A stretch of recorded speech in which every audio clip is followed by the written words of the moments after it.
Deal Surgeons Elite Masterminds, what's going on? This is Diamond Life, and I'm doing a review on glitch in the matrix ranges. Okay, and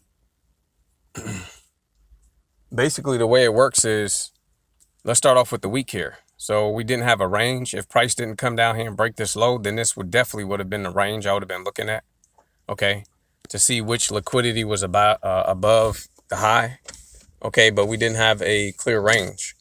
Okay, for the week. So also, glitch in the matrix for the week, I didn't have anything for this week because we're at all-time highs on US30, Dow Jones Industrial Average. So I didn't have any previous liquidity points to look at. So, and we never do glitch in the matrix or glitch in the matrix ranges for Monday. Now on Monday at 5 p.m., 6 p.m., a new candle formed on the daily chart. Okay. So here's the new day right here. A lot of people still don't even notice. Okay. This white line right here is symbolizing a new candle on a daily chart. So we have to look at the range. Okay. So the way that I do it, I identified that this was the high and this was the low that price was working inside of before. This is ICT talks about time and price before 5 p.m. Okay. So we have a range and then we have a range within a range. We got this high and this low inside of this high and this low. So when I did the numbers, remember, it's going to run to the highest number, the highest liquidity number. So I look at the high up here. We got 85.43. Okay. And when I look at the low down here, we have 7.83. So that means that it's going to take this high before it ever takes this low. Okay. Also, we have to look at the range within inside of the range, this high and this low. If I click here, we have 81.03. Okay, so hold on quick. So we have 81.03. Okay, this is 81, and this line right here was 85.43. So what does that mean? That means it's going to come up here and take this high before it ever takes this low.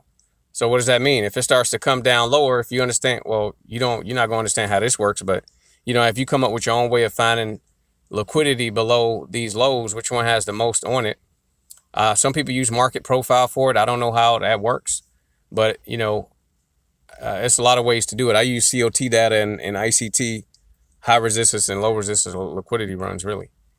So as I go to the right here, you'll see that this high up here will be taken before this low or this low is ever taken, because this is the highest number up here.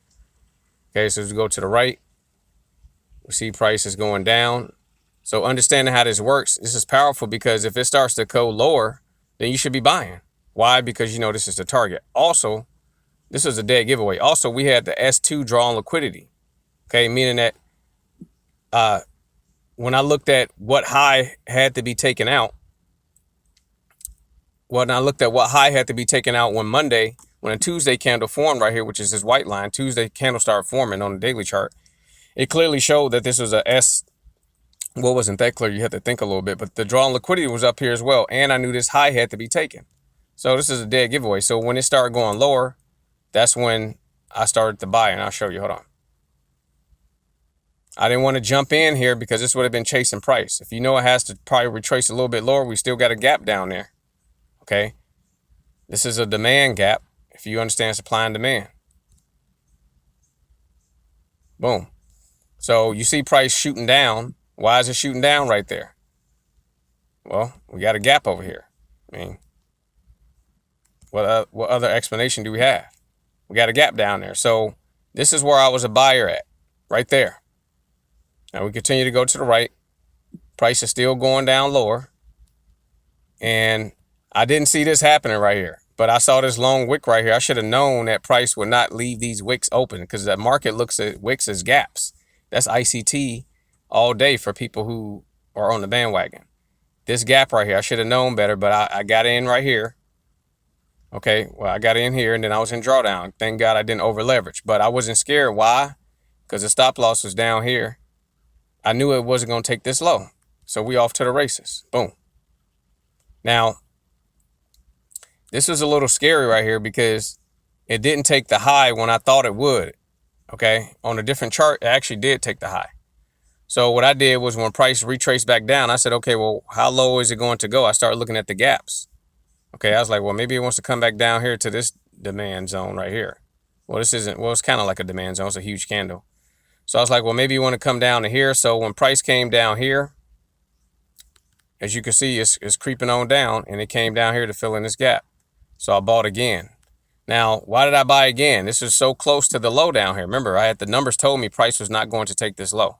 I done seen this happen over and over again. I'm not going to lie. It failed one time, which was last Friday. That really pissed me off. But, you know, it worked so many times, I can't deny it. So remember, the higher number up here was 85.43. And the two lows down here was 81.03. Remember, it's going to run to the highest liquidity area. And the drawn liquidity was all the way up here. If you understood that, and you understood supply and demand or fair value gaps or however you see the market, I prefer supply and demand in a way.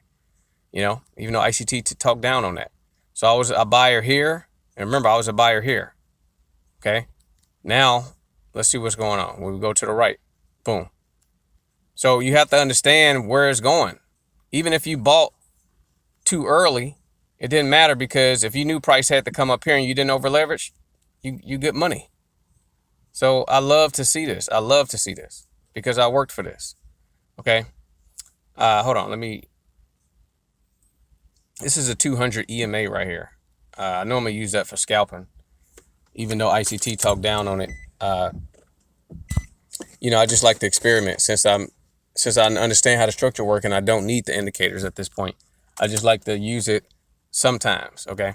So let's go back to the other range and then I'll end the video. So we have another range here. Okay. So remember, the new candle formed. A lot of people don't know this. I know it sounds elementary to some people. A new candle forms on the daily chart at 5 p.m. every single day. It does not form at midnight.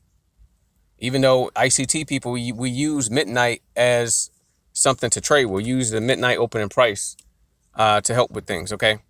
So right here, you see you have a low and you have a high. Okay. And then we see price working inside of this low and this high. You see that? But you can't just forget about this low. So you have price working inside of this low and this high, but we also have price working inside of that low and that high, right? It's going back and forth. Now, with glitch in the matrix ranges, we do the same thing. Well, I do the same thing. You have to come up with your own way. Universe blessed me with this. 35.13. Okay. This is based on COT data. Okay. This is based on the liquidity, high resistance liquidity zones and some of the fair value gaps on the 1 weekly chart. Okay. So up here we had 35.13. Okay. Down here we had 12.75. And down here we had 11.45. So which one was the highest number? This one. So what's going to happen? Price is going to run up here. So we need to start looking lower to see if we see any gaps that needs to be filled in. Okay. Let's see. I see like a gap right here. I see a gap. This is a new day opening gap, NDOG, ICT stuff. So, you know, maybe I should be a buyer down there. I didn't take this trade. I didn't take this one. So now you see price shooting down. So now it just filled in this gap. So if I did take the trade, I probably would have been a buyer here. But based on ICT structure, the order block is actually down here. This, because you have to look at the lowest down closed candle, right? Because you have all kinds of down closed candles here, but you have to look at the one that closed the lowest. That's the real order block. That's a gem right there. So I would have been a buyer here because it filled in this gap. It might go a little bit lower, but even if it does, it don't care because it's not going to take this low or this one. It has to come up here first. You understand that? So on demo or just paper trading this, and you know, right now as I speak, I would have got in here. I didn't take this one. I should have. I didn't take this one live. So I would have got in here. Don't care if I'm in drawdown. Don't care if it come all the way down here as long as I didn't over leverage because it has to come up here. You understand that? This is glitch in the matrix ranges. So if you did buy it to fill in the gap, because remember, I didn't see any gaps over here, but we do have an order block over here. So when we have to look at the order block, we have to look at the high, consequent encroachment, which is 50% of this wick, this candle, this black candle, 50%, and then we have a rejection block down here that could be performed. Okay, so price came down here. This seems like it's about okay. So it came down to the opening price damn near of this 5-minute order block, and it might be off to the races. But if it comes lower, then we still got mean threshold that price may want to take a stab at, okay, which is 50% of this candle, okay, which is about what, right here? Yeah. Okay, so I'm in on a buy. Remember, it's not going to take this low or this one. It's going to run towards the highest liquidity number first. Okay.